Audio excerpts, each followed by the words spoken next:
It's time for the Comic Bin Comic Book Podcast. The podcast you look forward to for all of your news and reviews of the best comic books hitting stands.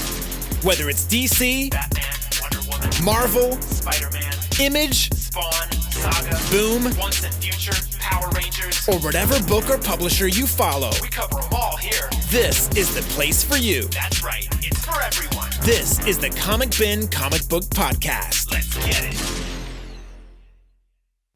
Hello, folks, and welcome to another episode of the Comic Bin Comic Book Podcast. I am your host, Theo.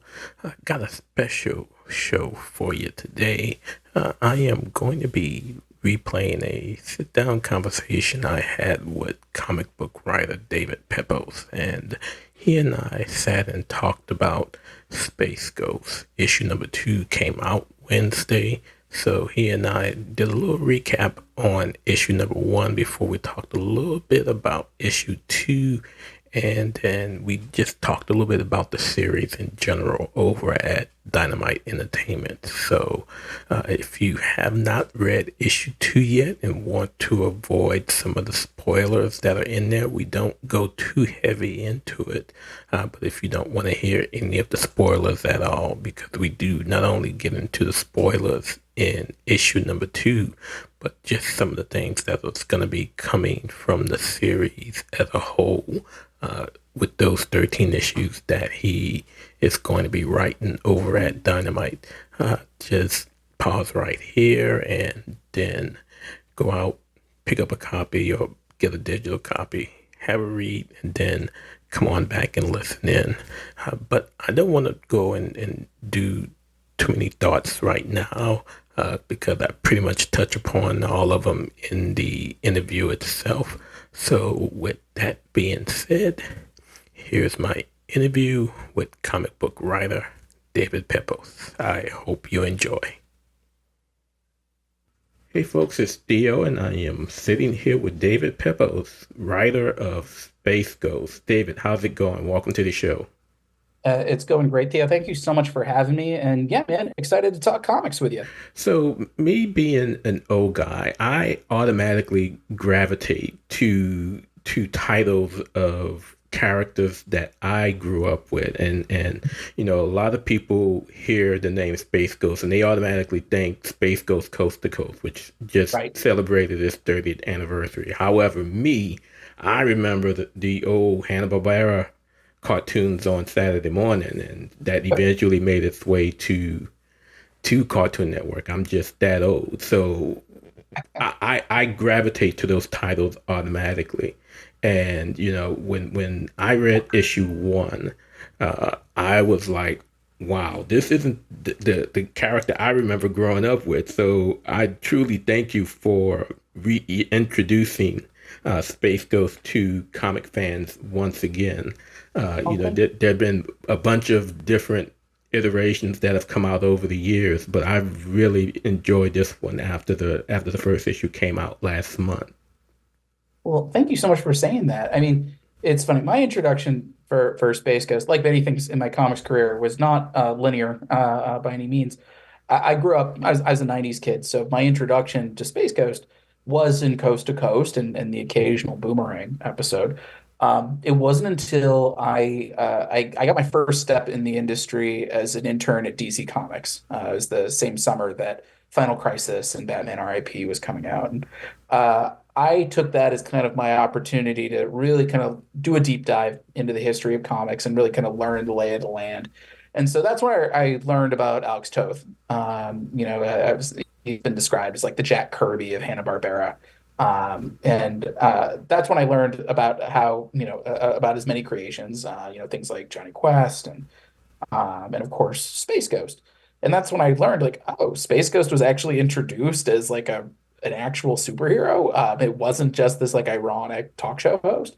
And granted, of course, Space Ghost, you know, being that sort of 60s in the vein of Adam West's Batman, which came out right in the heels of. And so around that summer, as I was learning about Alex Toth, I also got my hands on the trade paperback that Joe Kelly and Ariel Olivetti did of Space Ghost.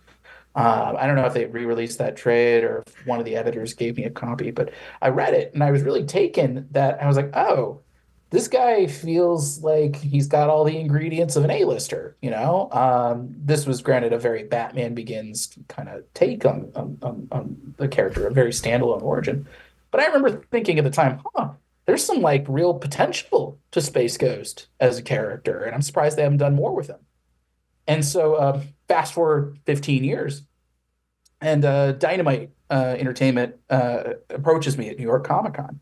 And they had just announced with Warner Brothers Discovery at that show that we're going to be doing a line of licensed comics, things like Thundercats and Powerpuff Girls and Johnny Quest and, of course, Space Ghost. And so it was Joe Ryban, my editor on the book, who approached me and said, hey, listen, we really liked what you did on Punisher and Moon Knight's City of the Dead. Would you have any interest in Space Ghost? And I thought, like all those memories kind of came back to me where I was like, that's a character that has a lot of potential. And you know what? There hasn't been a whole lot of comics or even really new adventures with the character. And it helped that Dynamite, said, listen, well, would you want to start with a year, see where it takes you? And in today's marketplace, offering a year, or in our case, it was 12 issues in an annual. That's a lot of runway. That's a way you can really build a substantial story. And I thought, a character that kind of brings together equal parts Batman and Buck Rogers or Flash Gordon. There's a lot of potential to that. There's a lot of stories that could be told. And so that really kind of became the genesis of my tenure on this book, was sort of exploring this character. I rewatched all of the old episodes. I watched the entire 60s run. I watched the entire 80s revival. I took detailed notes on every episode. Even when Space Ghost came back for his cameo in The Brave and the Bold a few years back. I reread all the comics. I read Joe Kelly and Ariel Olivetti's run. I read what Jeff Parker did on Future Quest and Future Quest Presents. I read James Tynan's Space Ghost team up with Green Lantern. I read even the Gold Key and Comico one-shots. And I was just kind of so struck at what a fully realized superhero universe that Alex Toth had developed for the character that had only been explored in 5-minute chunks. And so it felt like such a gift to be given this opportunity to really kind of do like an ultimate style relaunch of Space Ghost and sort of having the comics runway to dig even deeper than any of these stories had gone before. So you lead me to my first question. You've been approached by Dynamite to do Space Ghost. Yeah. How did you pitch your version to them? Sure. Once you had all of this together? Yeah. So it took me, I was probably researching for maybe a month and a half, 2 months, where I was just mainlining everything Space Ghost. I just wrapped up on my Punisher series at Marvel, and so I actually had some freedom in my bandwidth, and so I wrote a huge pitch document for Dynamite. I wrote them. It was like a 30-something page document, and I really took a lot of lessons that I had picked up at Marvel that I wanted to use to approach this book, particularly structure. I looked at things that like Ryan North was doing on Fantastic Four was like a big influence, but also like what Jed McKay's doing on Moon Knight and Steve Orlando and Scarlet Witch. The common denominator between those three books is that they do a lot of done-in-one stories. And I thought, especially for a character like Space Ghost, where a lot of people either aren't familiar with the character or they only know him from coast to coast, doing primarily done-in-one adventures is a good way to kind of maximize that runway. Because you will feel like you know Space Ghost and company better if you get to know them over the course of 10 distinct adventures versus if you're trying to stretch out one adventure over the course of 5 issues. As I was kind of doing my research, the big thing that I looked at was, Joe Kelly and Ariel Olivetti, I would say, are probably the most successful comics launch for Space Ghost. It is my favorite. So, I love that. I love that one. It was great. I mean, and I think that became my North Star in a lot of ways because that Joe Kelly run taught me a couple of things about Space Ghost. The first is that Space Ghost is a product of his time. And that kind of gave me the freedom to imagine Space Ghost in this context. When Space Ghost first debuts, it's the same year as Adam West's Batman. And so you have that Silver Age camp, that same kind of energy. And then you have Space Ghost Returns in the Space Stars revival, which is right up there with Super Friends and Spider-Man is Amazing Friends. So you can see a lot of the shared DNA. And then you have Joe Kelly's run, which, I know it came out like the summer before Batman Begins, but like if you put them side by side today, you would not know. It's very much of the zeitgeist, kind of the dark superhero origin. And so and then, I was thinking like, oh, okay, if Space Ghost is sort of coming out once a generation, so to speak, on a sort of a 20-year cycling basis, this is the perfect opportunity to say, okay, if we're telling a Space Ghost story in the year 2024, what does that look like? What are the storytelling conventions that we would use for a story like that? But the other thing that was really important that the Joe Kelly run really taught me, that book, like I said, it was like a Batman Begins origin story. It was very much focused on the character of Space Ghost. And in this case, how does he go from being like a space cop to being left on this ghost planet and then coming back as a vigilante? And I realized very quickly, if I wanted to do that kind of story, I was beaten to the punch by about 20 years. And so I was like, I don't want to retread ground that's already been covered. And so that's what kind of led me to my through line and my point of view for this book, which is Joe Kelly's run did a lot of things, but Jan and Jace and Blip, Space Ghost's iconic sidekicks, didn't really factor in a ton in that story. And as I was watching the episodes, that struck me as, Jan and Jace and Blip are in every episode. They are like a core part of the Space Ghost mythology. And that really led to sort of, I think, my hard stance on Space Ghost and what separates him from, just calling him, say, Batman in space. I think you can tell a story with Batman and Robin, and it still feels organic, but you can also tell a story without Robin, and it feels perfectly reasonable and legitimate. I think telling a Space Ghost story without Jan and Jason Blip feels like doing an ice cream sundae without the cherry on top. It's missing. Or trying to do a banana split without the bananas. I think those characters are a core part of what makes Space Ghost who he is. And again, yeah, you read my mind on my questions because we see in issue 1 and issue 2 now that's dropped that it's a Space Ghost story, but it's a Space Ghost story that really stars Jan and Jace and bits of Blip. And that's a totally different approach from all of the other iterations, even with the crossover with Green Lantern. Yeah, they are very, very important in your run, it seems. Yes. That was really kind of the where I kind of stuck the landing with that is I wanted to tell a story. I love writing found family stories. I think that's a common thread through a lot of my favorite books that I've written.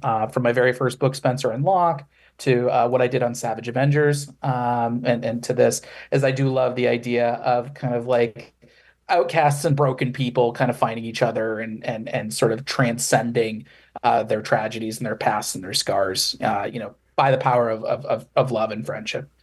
So for me, I thought, Jan and Jace, in the same way that Kitty Pryde was the point of view character for X-Men when she debuted, I was like, this is a cool way to kind of get to know Space Ghost, to see his world, to kind of get thrown into that deep end, but to also kind of honor the promise of the sidekick archetype as it was first envisioned, which was, when Batman introduces Robin, it was as a ploy to get kids to read, to say, hey, listen, you know how cool it is to watch a superhero at work? Well, now imagine that you're with the superhero.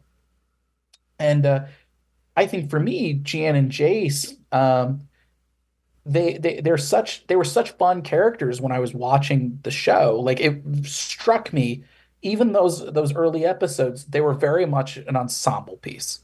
And that's my secret as a writer. The same way that like evolution always wants to turn everything into a crab, I always want to turn all my books into ensemble books.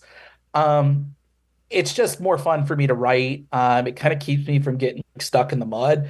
I love just having characters with very distinct personalities and voices, and then kind of throwing them at each other in different configurations and seeing how they work. Uh, but also, I think, yeah, Space Ghost as a character, it struck me that, yeah, he's got his amazing powers. You know, he's got the Invisible Belt and he's got the power bands. And he's got his the Phantom Cruiser and his base on Ghost Planet. And he's got this amazingly iconic bench of villains. But you take all that away from him, and the thing that's most important about him is this is a guy who's got this inherent streak of nobility that if there are two kids and a monkey who have no place else to go and they've lost everything, he will take them in, even if he's in it a little over his head, even if his story winds up becoming him as sort of the ultimate single dad. And so, yeah, getting to play off these very distinct personalities, particularly Jan and Jace, their personalities really shined in those original cartoons. In a lot of ways, Space Ghost often felt like the straight man to whatever Jan and Jace or Blip were doing at any particular moment. And that was something that I thought would be a lot of fun to explore is what if you have this superhero who, he comes across as this grim crusader of the cosmos, and then you throw in two precocious kids, and like, how do they evolve? How do each of these characters kind of push off of one another, and how do they evolve and develop and grow and maybe even heal?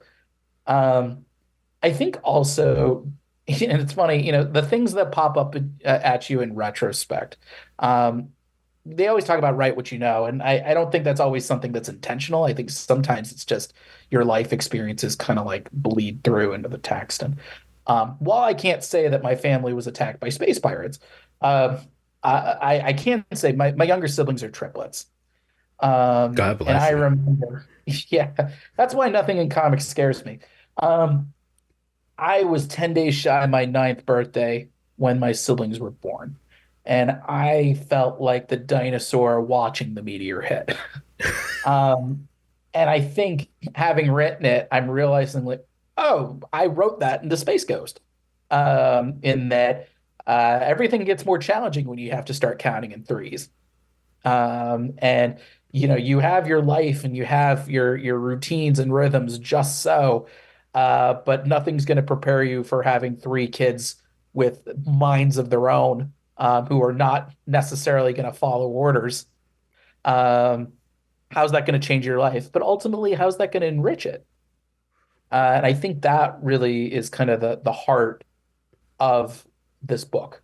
It is about how Space Ghost and Jan and Jace and Blip, how they evolve really on an issue to issue basis, how their relationship and their dynamic changes from being these orphans, these orphaned wards, to becoming his partners and sidekicks, to eventually becoming this found family in their own right. Yeah. I've described Jan and Jace as like Dick Grayson and Babs Gordon meets Lex and Tim from Jurassic Park. And in the same way that Lex and Tim, their arc with Dr. Grant in Jurassic Park, it's a big influence in how I approach Space Ghost, is that he's great at fighting space pirates. When it comes to, being a space dad, he's rough around the edges. He's certainly got a lot of ground to cover, a lot of things to learn. But that's what makes him such an interesting character to me, is that, yeah, it's inconvenient. Yeah, it's frustrating. Yeah, it's annoying. And you can see that a little bit in his characterization, is that Space Ghost can sometimes be a little bit of a grouch, can sometimes have like like these razor sharp barbs at the kid's expense, but he always steps up for these kids. And watching as they start to grow on him, and as he learns that having kids is just, it's having your heart running around on the outside. That's what's made me really fall in love with these characters, and I can't wait for readers to fall in love with them as well. Yeah, and we see, and I am a person who will say at times that there's no such thing as coincidence, but we Yeah. see that they are, as they are brought together, and we see an issue too as Space Ghost is rethinking his past, that the events that made him who he is, the loss of his family, is probably gonna make them even more closer, not just Yep. from the standpoint of losing family members, but maybe, and again, this is me theorizing, I'm not asking you to confirm or deny, but perhaps then, he's committing to find who did this to their dad. He may end up Yeah. solving another mystery as well as to who made him who he is. But Yes, but let me I can safely say that while we only go into a little bit of Space Ghost origin in this issue and in this series as a whole, because, like I said, Joe Kelly really he did a fully fleshed origin story, and while this is different continuity, like I didn't want to belabor that point. I think Space Ghost as a character, his motivations are pretty simple. He's the sole survivor of his planet being attacked by space pirates. And so he has sort of adopted this inhuman persona to keep that from happening to other people. so But I can say that the past is not over with Space Ghost, and the past may come back to haunt him in ways that he might not expect. And we've got some real fun stuff planned as far as that goes. But also, yeah, his mission is going to be like figuring out like what's this conspiracy that's sort of brought Jan and Jace and Blip into his orbit. What's going on with Robocore? What do they want with Blip? And is this something that he can hope to stop? And that's going to be, I think, a core pillar of our overarching narrative as the series goes on, for sure. Hey, you got a second? The Comic Book Spot is looking for comic book fans with something to say. If you're interested in writing reviews of your favorite comic books, or you want to contribute original content with articles like The Top 10 Forgotten Spider-Man Villains, or Why One More Day was the worst thing to ever happen in comics, or maybe Why Indie Comics Saved the Comic Book Industry, then we want to invite you to join our family as a writer. Just reach out and email us at writers@thecomicbookspot.com and let us know that you want to become one of our writers. It's that easy, and honestly, there's no reason not to. You get exclusive access to our staff Discord server, you get early access to comics, and you meet a lot of cool people. What are you waiting for? Just email us at writers@thecomicbookspot.com and let us know that you want to become one of our writers. So let me ask. So with the beginning of this series, we're introduced to Jan and Jace. Yeah. They're not his sidekicks just yet. When we see them for the first time, they're still home with Dad as they're being attacked. Mm-hmm. How long? And we know the legend is out there. We see that every time we flip the cover, and there's that story. There's this legend of the vigilante. But how long has Space Ghost been around in your universe? Is he really entrenched, or is he still kind of learning his way as a hero? That's a good question. And it's funny, like I haven't put anything like specifically into the text, but I don't think he's new at this. I think Space Ghost has certainly kind of been marinating in that loss and in that isolation for some time. I thought it was very interesting that, first off, in the original cartoons, you never see Space Ghost with his mask off. And we're not going to see much of Space Ghost with his mask off in this series either. I have the feeling what little you see in the flashbacks here is probably the most you're going to get. And I won't complain. For me, I thought it was an interesting choice to have Space Ghost always with his mask on. And even the name Space Ghost, this is a guy who is playing at being something other than a man. This is a guy who's playing at being a monster. He's taking that iconography and using it to bring justice to the galaxy, as opposed to, say, a villain like Zorak, who that's an actual monster. That's an actual alien species that sees the world in very different ways than a human being would. Space Ghost, it always struck me as a guy, that's his dichotomy, that's his intertension, is this is a guy who's pushed his own humanity way, way, way down. And he's been able to do that because he's been by himself for so long. So I don't know, 5 years feels too short. 10 years might be on the absolute edge of it. So it's probably somewhere in the middle of that. Um, but he's been doing this for a while. And like you said, like there have been rumors of this space ghost that have been circulating. At this point, he's not a household name, but anybody who's sort of got their ear to the ground as far as interstellar piracy and crime is concerned, like they've heard some rumors. Um, And but I Robocore definitely knew of them. Yeah, but I think Space Ghost. He's certainly not infallible. He's perfected his crime fighting routine when it comes to just him as a solo person. But obviously, the moment that Jan and Jason Blip are folded into the equation, it's sort of he does have to kind of start from scratch a little bit. Um, but I think this character, isolation is sort of what's defined him, and in particular in our second issue, this is sort of first contact for Space Ghost, Jan, and Jace, where suddenly, it's like if you've ever lived by yourself and you've been like a complete slob, and then somebody comes over and you realize like, oh God, I live like this. That's a little how Space Ghost is feeling, in that like it's much easier to delude yourself into not being a human being, and also not to like have any sort of closure or moving forward from your tragedies when you're doing it by yourself. But when you have an audience, like, it's the whole quantum of it all. The act of observing changes the thing that's being observed. That is Space Ghost, and as you can see from the very beginning, he doesn't love that. That is Space Ghost really like his first step. The first step to admit to fixing a problem is admitting you have a problem.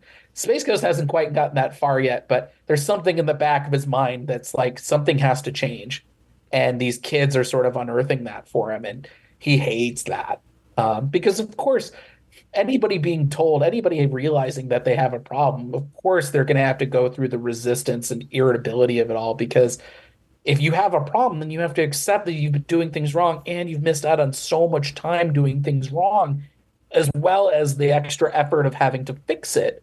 There's a reason why people kind of, they stay in their dysfunctional cycles, because sometimes it's easier just to stay in them rather than like having to like rework your entire life to get out of it. Um, so yeah, long story short, Space Ghost has definitely been doing his own thing for a little while. But that's the thing with kids is any system you tend to have, it tends to blow up. And start all over again. Yep. So you mentioned Zorak. I just gotta say I was a little disappointed because again I'm looking at the variant covers, and of course Sure. Jai Lee does the cover with Space Ghost fighting Zorak. And I'm like, all right, we getting Zorak in issue 2, but we get the energy monster instead. I'm like, no, no. I know, so I can tell you, I'll tell you right here now. Zorak appears in issue 4. He will be there. This list is already out, so I'm not spoiling anything. Um, yeah, the way that we kind of came about doing and all that, and this is a little bit of behind the scenes stuff, but we're talking, why not? Um, so as far as our covers were concerned, particularly our early covers, um, a lot of those covers were being put together well before there was a script in hand. Gotcha. Jay in particular, Jay is in hot demand. A lot of those covers, especially the early ones coming out, it's just like, what's cool? Like, what's an idea that you have? Especially sometimes like the villains haven't been designed yet by the time that the cover is being commissioned. So Jay was like, I'm drawing Space Ghost and Zorak, and I was like, that ramps. That looks super cool. But yeah, that was just a product of like we didn't have that I don't know if the script had been filed. There was certainly no art attached to that particular issue by the time that the cover was commissioned. So sometimes that just happens. It's just kind of the hassles of comic book production And schedules. how it falls. But um, But yes, Zorak will be appearing. I literally just sent in notes for issue 4 for the lettering last night. It's very exciting. Jonathan Lau has a take on Zorak that is honestly incredible. I love what he's doing on it. And yes, I will say without spoiling too much of what's ahead, because I don't even I guess you can pre-order issue 4 now. So call your local comic shop, tell them pre-order issues 3 and 4 for you. Without getting into to too much, for me the thing that stood out about Zorak is he like that is the guy who makes Space Ghost scared. That is like the guy who like he doesn't see the universe and the world the way that you and I do. Like he's a homicidal praying mantis. Like his brain is wired in a different way, in a scary way. And so I thought like how do we kind of like reinforce like this like very different perspective? And so the way that we've kind of done it, I'm really excited about it. It's sort of uh it kind of takes Zorak. He's less of like Space Ghost's Joker, although I'm sure you could make the comparison.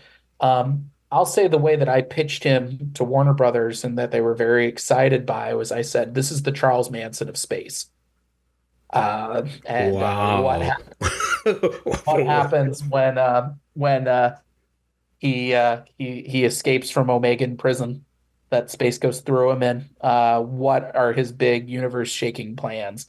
So yes, I know Jonathan is hard at work on the second part of that two-parter right now. And like I said, I turned in the notes on lettering for issue 4 just last night. So yes, Zorak is super fun. Stay tuned. The reason I didn't want to throw him into issue 2, uh, there's a rhythm that kind of goes to this series, and knowing that I had effectively 13 issues, at least to start, and there's of course room to slot in more stories if the demand is there, and but knowing that I was like, okay, I want to do a distinct beginning, middle, and end that I know can cover at least 13 issues. I wanted to kind of pace out those A-list villains, and I thought a character like Zorak, I wanted him to have history with Space Ghost. And he does have history with Space Ghost. And so I didn't want to just run out of the gate with that. I wanted to build to that because he is one of Space Ghost's arch nemesis. But that said, you're going to be seeing like all the iconic villains from the Council of Doom, as well as some other villains in the mix, plus a few other deep cuts that you might not see coming. Any new characters in your universe? Let's see. There's one character that so none of them are brand new. But there are some that are going to be a little bit more different than others. There are going to be some that are some deeper cuts that we've changed a little bit, but they all will make sense by the end of it. But yeah, the thing for me for Space Ghost is Alex Toth was throwing out fastball after fastball with all these villains. And it really, I think, speaks to why that series has endured. Because, like I said, these were 5-minute episodes of pop. There was no room or time for backstory or continuity. Most of these episodes were entirely standalone. It's only, when you get to the end of the 60s run that suddenly all the villains show up together in the Council of Doom. And suddenly it's like you put like high test in the engine and you're going at 1,000,000 miles an hour for this like amazing 6-parter. So my thinking was there are so many great characters that in Space Ghost history, including a handful of cult classics that like there are a handful that like I said, okay, these works as standalone villains. I need to use them. And then there were a few that I said, maybe I'll use these as like cameos. Like maybe they didn't have like the strongest personalities in the original show, or maybe like I didn't have as strong of an angle for them, but they would work better. Like what I did with Tanzit and Brago and Lurker and One Eye in the first issue, where like as characters in the cartoons, the original cartoon, they didn't necessarily have like huge, big personalities for me, but I thought as a unit, they work really well together. But there are a handful of villains that I'm like, oh, they've got such cool concepts. But I right now have 13 issues.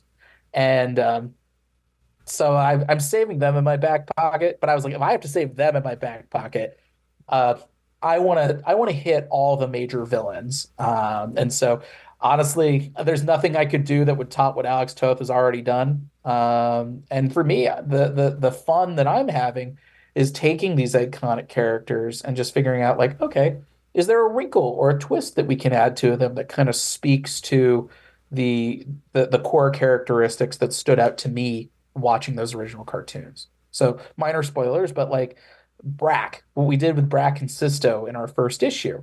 Um, I love Brack because he reminds me a little of Taskmaster from Marvel, in that like he's not out there looking to conquer the universe. He's out there looking to make a buck. He's just He looking wants for to what's rob the his. nearest gold freighter, Yeah. just rob stuff with his brother. There's something like blue collar about his aspirations, but also something like very opportunistic. And so I thought, okay, like what can we do that plays up that blue collar opportunistic streak? And so we introduced them, we reimagined them as corrupt cops in our first issue. And that sort of let us kill two birds with one stone, in that it gave us a cool, unique twist on Brack and Sisto, and also like a nice surprise when they show up. But also they kind of justified why Jan and Jason Blip wind up with Space Ghost, and why doesn't Space Ghost just drop them off at the nearest Galactic Patrol facility? It's because the system is not just overstressed, stretched, but it's corrupt. It's been corrupted, and Space Ghost can't trust these kids in the Galactic Patrol's care. So that's been really fun, doing little wrinkles and twists on all the major villains like that. So I know I'm in the process of writing. I'm about to start on Moltar. But like all the villains, we've got like fun little twists like that, and so I'm very excited How, for how readers that get to get reintroduced to these iconic characters, but in a way that they all feel organically populated in Space Ghost universe. However, I need to be sure. I need to be sure because after that blow from Space Ghost in issue 1, I need to be sure that my boy survived and he's still Yes, around. you know what? I'll do you one better. I will do you one better. Brack is alive despite taking that nasty shot to the kidneys. I don't think it's spoiling too much to say that like there's a reason why we're hitting all of the Council of Doom. And I don't think it would feel right to have a Space Ghost series if we didn't have the whole Council of Doom together at some point. I think a big influence on this book for me was Batman: The Long Halloween. That there a lot of the adventures felt very self-contained, and that you would hop from villain to villain to villain. But then, by the end, you see Harvey Dent with all of the villains together in one spot. And yes, you will see. I'm a big believer in waste not, want not. Even poor Sisto, who took a jet engine to the face in our first issue, he's still alive. He's in traction along with his brother, or maybe he's in the burn ward. But yes, I'm a big believer in waste not, want not, and why would I kill off a villain if I could just bring them back later, especially now that they've got an axe to grind. So stay tuned. Brack will return. So before we close things out, I would be remiss also if we didn't talk about the work from Jonathan Lau. Oh yeah. How does that collaboration? What does it look like from someone looking from the outside between you guys? I'm assuming, it's a lot of emailing, a lot of texting, things of that nature. Jonathan is such a spectacular artist. I've been a big fan of his since his work on Green Hornet with Kevin Smith, which was one of the very first Dynamite books I ever read. That was about 15 years ago. And so Jonathan had been really itching to do a superhero book. And when Joe Rybant had mentioned Jonathan as a possible candidate to draw the book, I was like, it has to be Jonathan. Has to be Jonathan. He has such a kinetic style to him. Like the way that he portrays movement is really spectacular. He does these really big, cool blockbuster action moments, and he really elevates those sequences in such a great way. I mean, I particularly want to give him and our colorist Andrew Dahlhaus a shout The out. colors In are issue 2. beautiful. Oh man, it's Yeah, so it's some of beautiful. the best work I've seen Andrew do in some time. But the sequence where Space Ghost rockets out into the stratosphere and then punches out this asteroid field, I had written that because I wanted to give Space Ghost an action sequence early on, and also kind of like lean into his origin a little bit, give readers a taste of it, but also just to show that he's not happy. Like things are not great in the Space Ghost household, and having adding kids to the mix certainly isn't helping. But I wrote it and I was like, okay, that'll be fun, no big deal. And then Jonathan turns in the pages, and I said, I think this might be the most beautiful sequence I've ever been a part of. And then seeing Andrew taking the ball and running with it, I was like, my God, I can't say enough good things about working with Jonathan and Andrew. And Jonathan's a pro. I mean, he certainly does not need anything in the way of handholding from me. So usually, we're kind of just, you know, he'll send in pages, and I'll be like, that looks great. Every once in a blue moon, I'll be like, oh hey, like, could we incorporate such a thing just so we can set this thing up. But yeah, I mean, we're talking at least once a week. Every Sunday, Jonathan sends me and Joe an email being like, okay, here's where I'm at, and here's the latest pages, and then we kind of huddle up and talk about them, and then we're off to the next batch.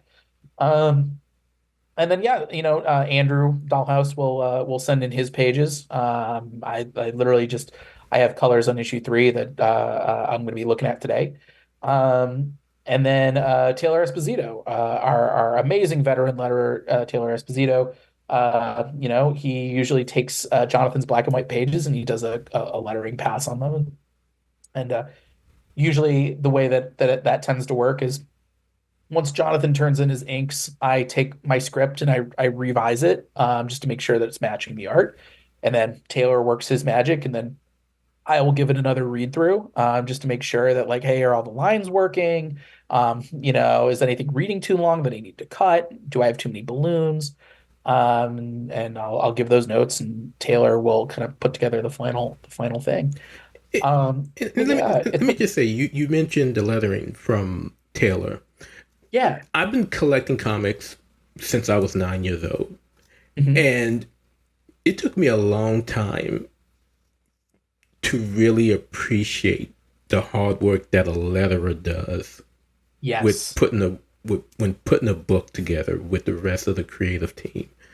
Yes. It is so important because it tells as much of a story as anything. I think what may have really been the first thing that really brought it to my attention was in Batman Year One. And but yeah, I mean, just everything about the artistic side of it and how it puts your words into play. Yeah. You really got to have a good collaborative with the rest of those guys to get that going, and it is just, again, absolutely beautiful. Taylor is just a consummate professional. He turns in his work like lightning, but also just the choices he makes are, I think, just rock solid. I'm so like I owe Taylor a great deal. I would not have a career without Taylor Esposito. So it's actually it's been long overdue for us to work together on a monthly series, and I can't say enough good things about working with him. Taylor introduced me to my very first colorist, the late Jason Smith, who was our secret weapon on my very first book, Spencer and Locke. And so I have a lot of affection for Taylor. And when Joe said that Taylor was lettering the book, I was overjoyed. And he's such a wonderful collaborator to work with. And yeah, just seeing the way that like he makes it all work and makes my one-liners work, I'm deeply indebted to him. And so, Taylor, if you're listening, I see you, buddy. And yeah, no, he's an amazingly talented letterer, and I'm so grateful and lucky to be working with him. So let's close it out with this. Again, issue 2 is already out on shelves. Pick it up if you haven't picked it up yet. It's already on my pull list, so it comes out every month.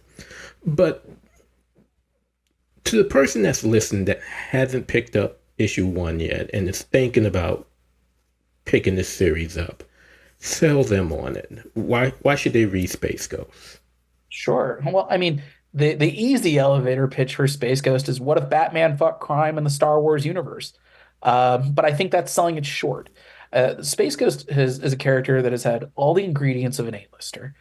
He's got the amazing Alex Toth design. He's got this dazzling array of powers and vehicles in his base. He's got this trio of iconic sidekicks for Jan and Jason Blip, and this amazingly stacked bench of villains that's every bit as iconic as Batman or Spider-Man or the Flash. This is a series that requires no prior reading. There's no deep continuity for you to have to master. You just get all the fun of a superhero story without any of the headache. And they're done primarily told in done one issues. So every month you're going to get a substantial standalone story that's going to not only have a cool sci-fi villain and action, but also an emotional subplot featuring Space Ghost and his sidekicks. This is everything that everyone says that they want in comics. And I've been listening for quite some time. We've been taking all these lessons and putting them into Space Ghost. And when you combine all that with just the top shelf art and colors and lettering and the amazing covers that we have for this book, and this is a series that's swinging for the fences. So if you want to get in on the ground floor on a really fun and exciting new superhero universe that you don't have to do any homework to get into, you should check out Space Ghost. The title is Space Ghost. The writer, David Pepose, with art from Jonathan Lau over at Dynamite Entertainment. Again, issue 2 is already on shelves. David, thank you so much for joining me here on the Comic Bin Comic Book Podcast. It's been a joy. It's been my pleasure. Thank you so much for having me. All right.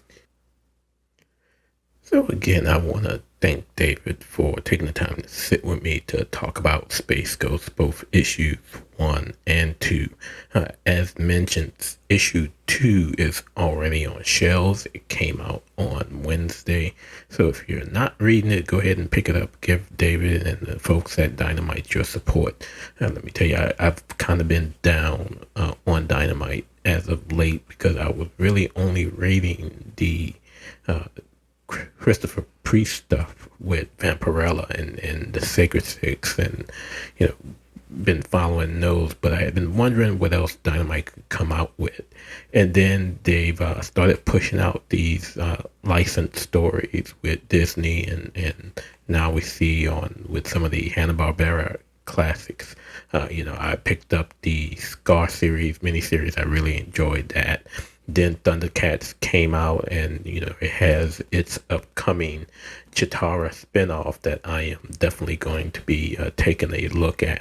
But then we also got Space Ghost, and again, me telling my age, these were just characters I remember growing up with as a kid.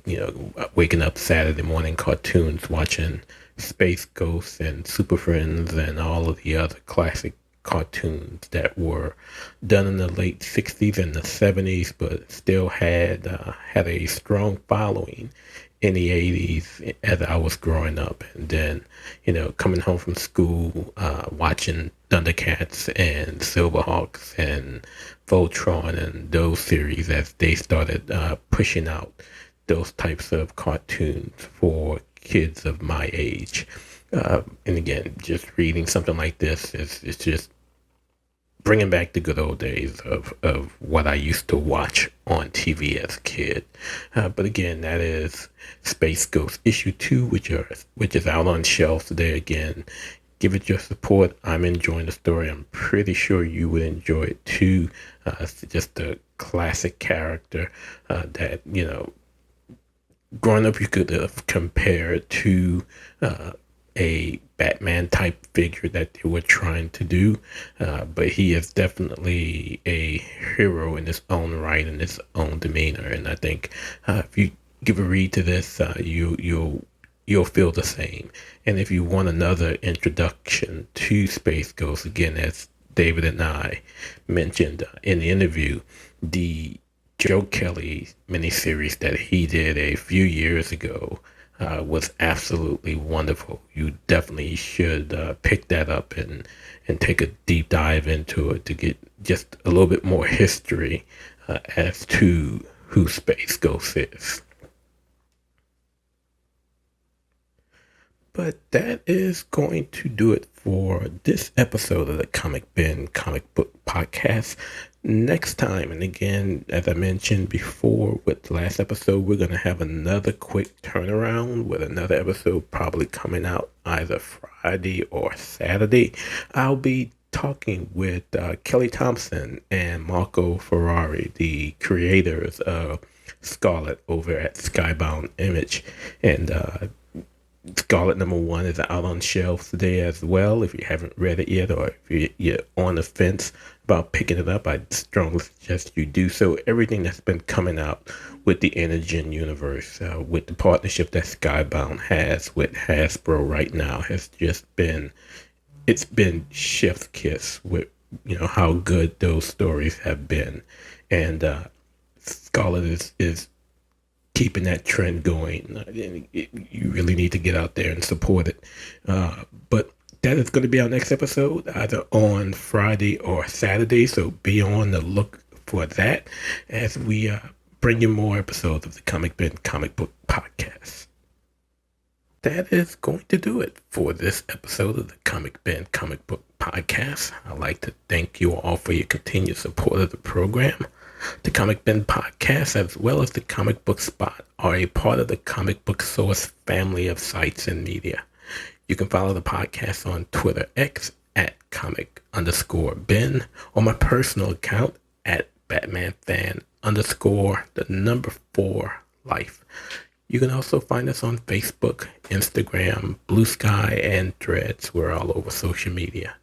You can also follow our sister site over at thebatmanuniverse.net for all of your news and reviews in the world of Batman. Tune in next time as we give you more in the world of comic books. Again, we truly appreciate your support. But until we meet again next time, keep reading those comics.